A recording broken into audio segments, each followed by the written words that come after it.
Tell me your true scary stories. The old waterhouse. Over the heath, there was an ancient crumbling waterhouse where the entire estate's water system was managed. Believe me, we thought it was a miracle how anything that old and manky could keep and pump out any water, but it did.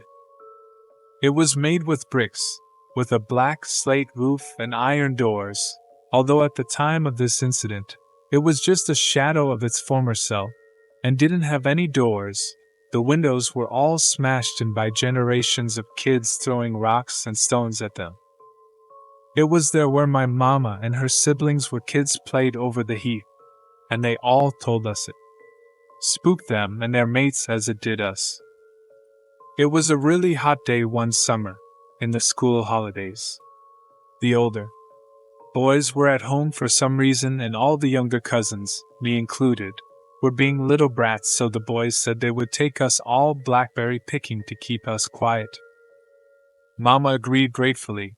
The boys were really responsible and mature at 16, 17, and 18. They babysat for us younger kids all the time, so we all knew the rules of staying close to the boys and doing what they told us, and so, a half hour later everyone had their fruit buckets, and we were off. There were 5 of us younger kids. We were all really excited as blackberry picking was a great family favorite activity, and our Grand's blackberry pies were the best. Grand's house led directly onto the back of the heath. There was a fence with a gap at the end. One of my older cousins passed me through to the other, then lifted my tiny wheelchair over the fence. The other kids were through in seconds, and we were away again. On our way to our destination, the older boys told us spooky stories, as they always did, half because they liked scaring us, and a half because we all used to beg them to. There was nothing more terrifying than a story from my cousin's age or B. They were masters and so believable. We loved it. We all stopped talking when we came to the waterhouse. Nobody ever dared to speak around or near the waterhouse, not even the older boys. For something so mundane it always looked, and still does, so eerie. There was a second fence to get through before we reached our beloved blackberry field, but this time, as we squeezed through the gap of the fence, we were all more somber, as we remembered the old wives' tale / urban legend that we all knew about the waterhouse. The story goes, once in the early 1960s, there was a gang of bank robbers. They were local to the area and were really nasty pieces of work.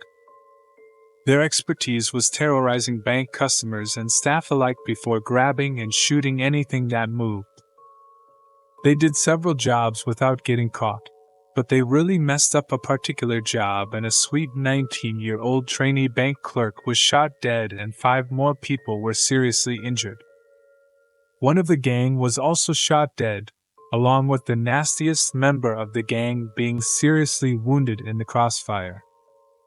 It is said that the remaining gang members escaped with just a few hundred and made their way over to the heath and hid out in the waterhouse.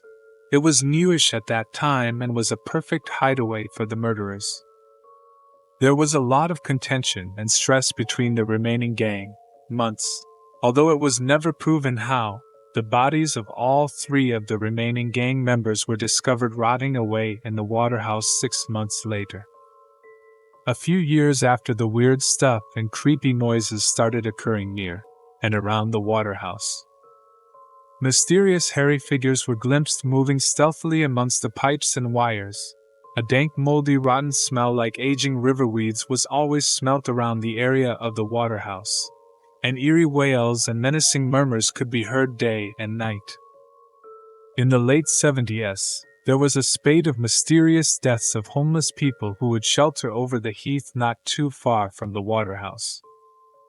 There was nothing to ever link the deaths to the waterhouse, but the locals soon started giving the waterhouse and surrounding area a wide berth because of the creepy history and dark reputation, and that left the waterhouse abandoned and in disrepair. That's what we knew of the waterhouse's dark history. That is why we were so wary and anxious to get away from it as quickly as possible. When we were all through the gap in the fence further away from the water house, us younger cousins built up enough courage to glance over at the building of ill repute, before being rounded up by the older boys.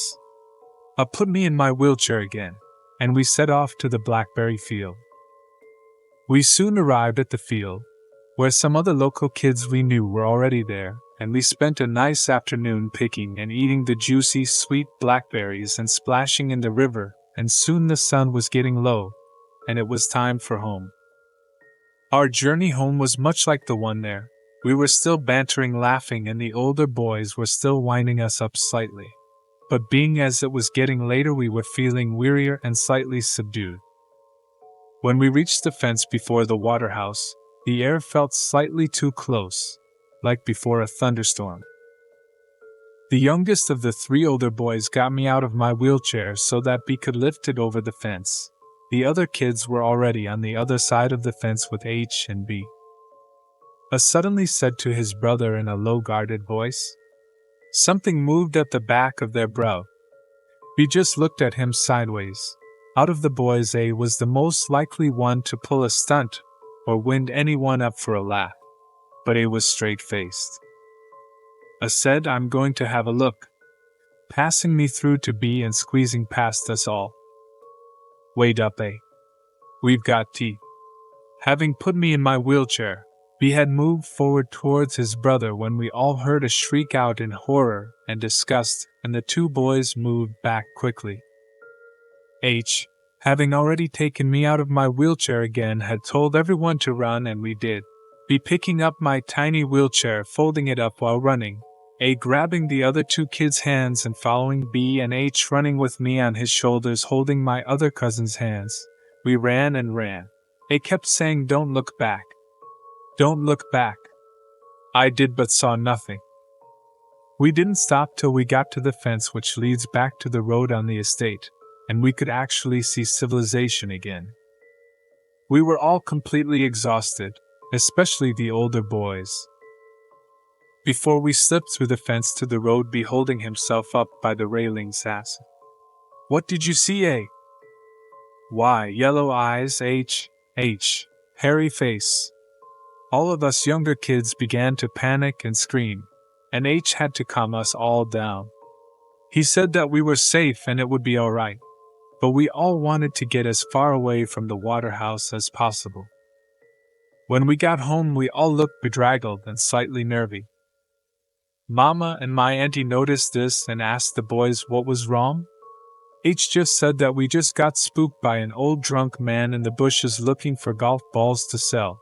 And as that was quite commonplace over the heath, Mama and my auntie just gave us kids a pep talk and hugged us. We never did tell my mama or my auntie the truth about the yellow eyes and hairy face or find out what it actually was. But us kids didn't go near the water house for a long time after. I'll tell you the one I've been telling my son every night for the past week now. He begs in terror for me not to tell it. There was this really scary man, in this really scary place. A bunch of scary stuff happened. The scary man was scared. Then he did some scary stuff. Then he ran out of there as fast as he could because it was really scary. Yeah, he's getting pretty annoyed by that one, but he can't handle scary stories though.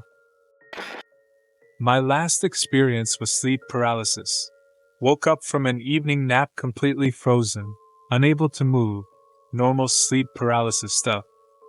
But this time, there was a snarling, angry wildcat on my chest, massive fang mouth dripping with slimy drool, staring me in the eyes, about ready to pounce and rip my face to shreds. Its huge paws with giant, razor-sharp claws dug into my chest, piercing right through to the bone. My heart was pounding so hard it hurt, and I think my breathing was even stopped. Then I came out of it, and turns out the family cat was standing on my chest. A sweet, gentle, long-haired ragdoll-type cat. My breath came rushing back and I just had to lie there breathing heavily and waiting for my pulse to stabilize before I could go on with my day. My father passed away in 5. My daughter was just over a year old. My husband at the time, sister, baby, and myself moved on to the farmlands my father had before he passed away. Now, leading up to the night in question, my ex-husband would wake me up a few times a week and a certain time of the night saying a male voice is in your sister's room, have awake half all sleep. I told him it's the old man. As still in a confused state I could hear my father talk. A couple of months later I was standing in the kitchen making a potato salad, and behind me the voice of my father said, "Now something os wrong with sister's name." Freaking out I let out this bloody curdling scream. Left it for a day or two thinking we are losing our minds. But my father's spirit was restless, saw his reflection coming out of his room a couple of times, having louder discussions with sister, that swears she doesn't remember speaking to him in her sleep.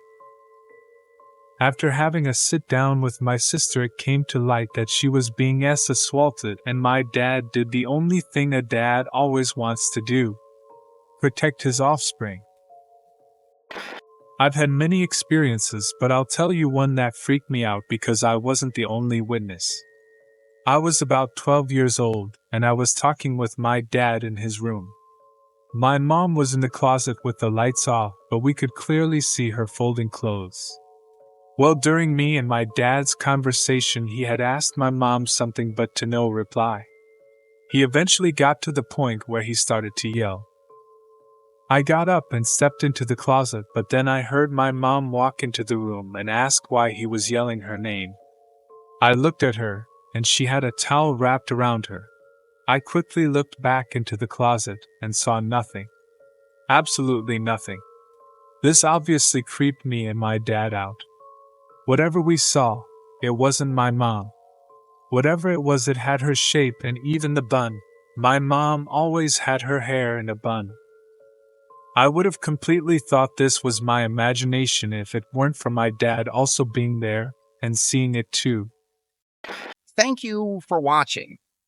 Write in a comment which story scared you more,